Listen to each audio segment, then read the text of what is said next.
Yang Mulia Presiden Majelis Umum PBB, Yang Mulia Sekretaris Jenderal PBB, Yang Mulia para pemimpin negara-negara anggota PBB, tahun ini genap 75 tahun usia PBB.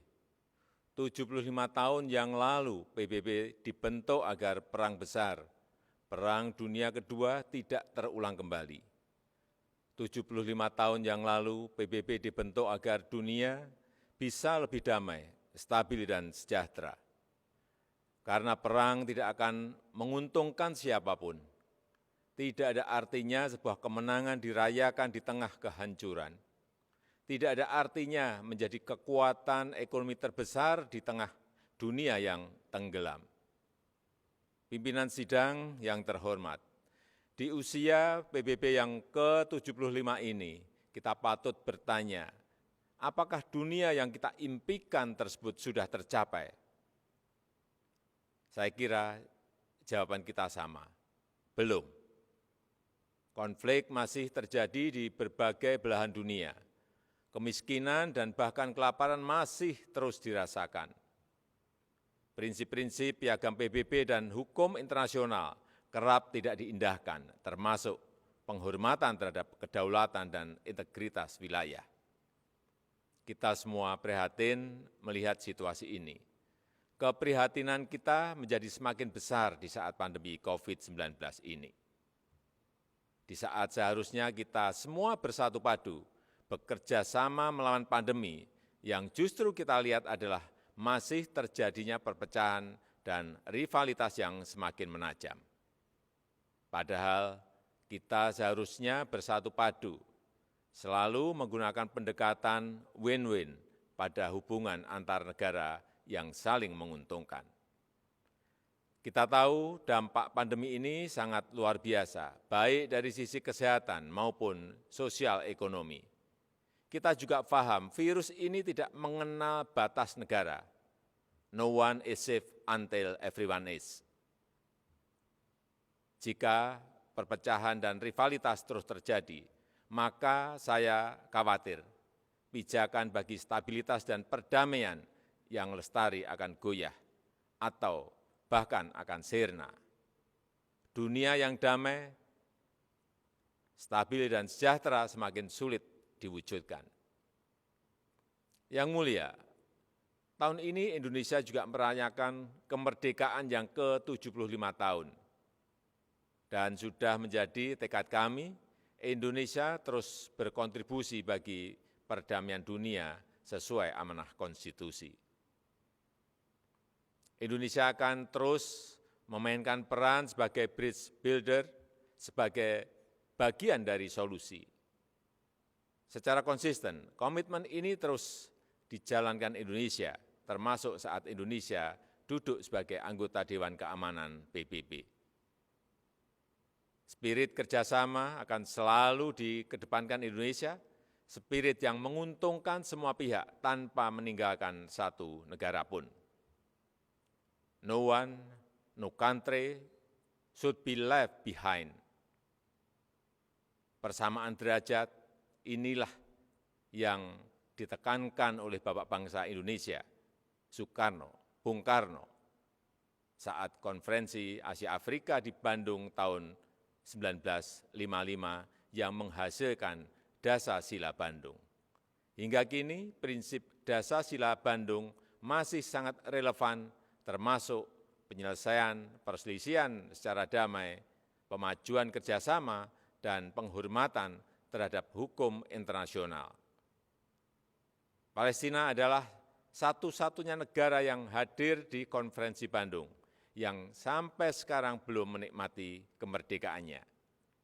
Indonesia terus konsisten memberikan dukungan bagi Palestina untuk mendapatkan hak-haknya.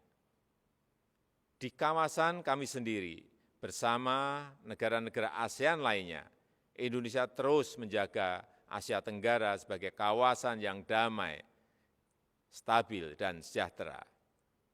Pada hari jadinya yang ke-53, 8 Agustus 2020 yang lalu, ASEAN kembali menegaskan komitmennya untuk terus menjaga perdamaian dan stabilitas kawasan. Spirit kerjasama dan perdamaian inilah yang kemudian didorong Indonesia ke kawasan yang lebih luas, kawasan Indo-Pasifik melalui ASEAN Outlook on the Indo-Pacific. Yang mulia, melihat situasi dunia saat ini, izinkan saya menyampaikan beberapa pemikiran. Yang pertama, PBB harus senantiasa berbenah diri, melakukan reformasi, revitalisasi, dan efisiensi. PBB harus dapat membuktikan bahwa multilateralism delivers, termasuk pada saat terjadinya krisis. PBB harus lebih responsif dan efektif dalam menyelesaikan berbagai tantangan global. Dan kita semua memiliki tanggung jawab untuk terus memperkuat PBB, agar PBB tetap relevan dan semakin kontributif sejalan dengan tantangan zaman. PBB bukanlah sekedar sebuah gedung di kota New York, tapi sebuah cita-cita dan komitmen bersama seluruh bangsa untuk mencapai perdamaian dunia dan kesejahteraan bagi generasi penerus. Indonesia memiliki keyakinan yang tidak tergoyahkan terhadap PBB dan multilateralisme. Multilateralisme adalah satu-satunya jalan yang dapat memberikan kesetaraan.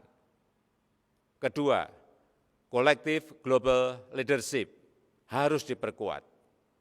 Kita paham bahwa dalam hubungan antar negara, dalam hubungan internasional, setiap negara selalu memperjuangkan kepentingan nasionalnya. Namun, jangan lupa, kita semua memiliki tanggung jawab untuk kontribusi menjadi bagian dari solusi bagi perdamaian, stabilitas, dan kesejahteraan dunia.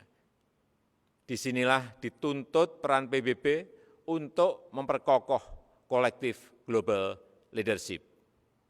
Dunia membutuhkan spirit kolaborasi dan kepemimpinan global yang lebih kuat untuk mewujudkan dunia yang lebih baik. Ketiga, kerjasama dalam penanganan COVID-19 harus kita perkuat, baik dari sisi kesehatan maupun dampak sosial ekonominya. Vaksin akan menjadi game changer dalam perang melawan pandemi. Kita harus bekerja sama untuk memastikan bahwa semua negara mendapatkan akses setara terhadap vaksin yang aman dan dengan harga terjangkau. Untuk jangka panjang, tata kelola ketahanan kesehatan dunia harus lebih diperkuat.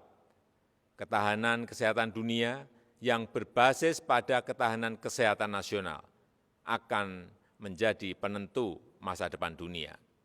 Dari sisi ekonomi, reaktivasi kegiatan ekonomi secara bertahap harus mulai dilakukan dengan melakukan koreksi terhadap kelemahan-kelemahan global supply chain yang ada saat ini. Aktivasi ekonomi harus memprioritaskan kesehatan warga dunia. Dunia yang sehat, dunia yang produktif harus menjadi prioritas kita.